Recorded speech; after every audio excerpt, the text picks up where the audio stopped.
Hello friends, இன்றைக்கி நம்ம ஆசைப்பட்ட சமைங்க சேனலில் பார்க்க போகிறது கோபி மஞ்சூரியன். சின்ன சைஸ் காலிஃப்ளவர் ஒன்று எடுத்திருக்கேன்.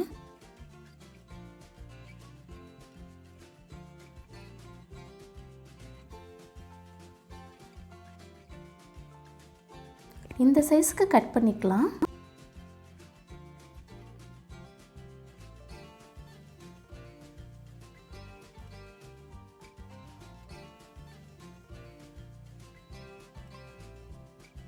தண்ணி நல்லா கொதிக்க வச்சு சேர்த்துக்கோங்க. நம்ம சுடு தண்ணி ஊற்றிட்டு 2 நிமிஷத்துலேயே நம்ம எடுத்துடணும். காலிஃப்ளவர் வெந்துடக்கூடாது. வெந்துருச்சுன்னா க்ரன்ச்சியாகவும் வராது, எண்ணெயும் குடிக்கும் நமக்கு. உப்பு சேர்த்து 2 நிமிஷம் ஊற வச்சுக்கோங்க. 2 நிமிஷம் இருந்தால் போதும். உங்களுக்கு தேவையான அளவு உப்பு, 4 டேபிள் ஸ்பூன் மைதா,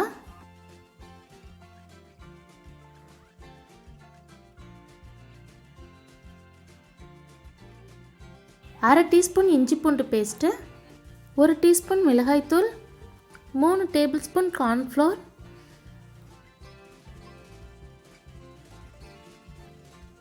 இதெல்லாம் சேர்த்து கலந்து விட்டு கொஞ்சம் கொஞ்சமாக தண்ணி சேர்த்து பிணைஞ்சிக்கலாம்.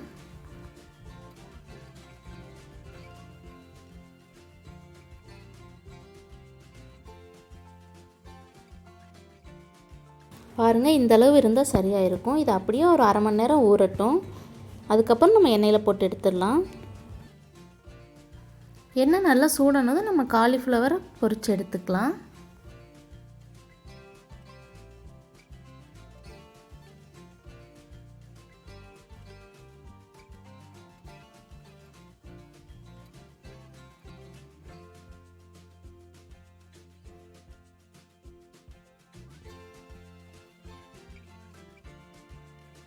ரெண்டு பக்கட்டும் நல்லா வெந்ததும் நம்ம எடுத்துடலாம்.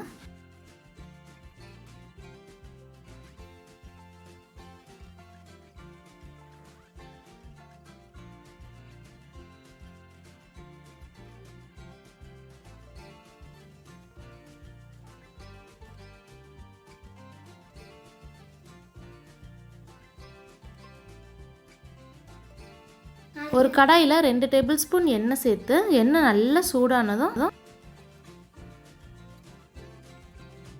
கொஞ்சமாக வெங்காயம் கொஞ்சம் பெருசு பெருசாக நறுக்கி சேர்த்துக்கலாம்.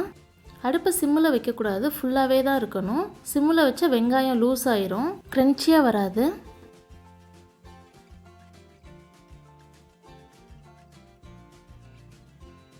ஒரு teaspoon chilli sauce, 1 table spoon tomato ketchup, அரை டீஸ்பூன் சோயா சாஸ், இதெல்லாம் சேர்த்து கலந்து விட்டு 2-3 பச்சை மிளகாய் கீரி சேர்த்துக்கலாம்.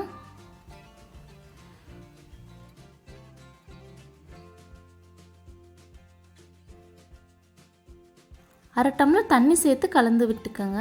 கலந்துட்டு அரை டீஸ்பூன் மைதா, அரை டீஸ்பூன் கார்ன்ஃப்ளவர் சேர்த்து கலருக்காக கொஞ்சமாக காஷ்மீரி மிளகாய் சேர்த்து கலந்து வச்சுருக்கேன். சேர்த்துட்டு 2 நிமிஷம் கலந்து விட்டுக்கோங்க. கொஞ்சம் பச்சை வாசனை போகட்டும். நம்ம ரெடி பண்ணி வச்சுருக்க காலிஃப்ளவரை சேர்த்து கலந்துக்கலாம்.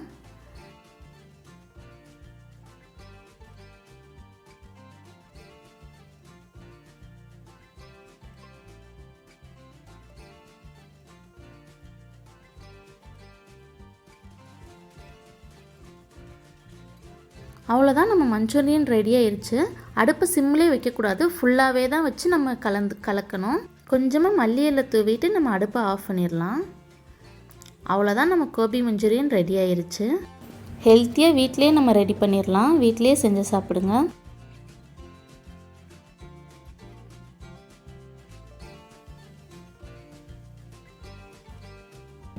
இந்த வீடியோ பிடிச்சிருந்தா இந்த வீடியோக்கு ஒரு லைக் பண்ணிடுங்க.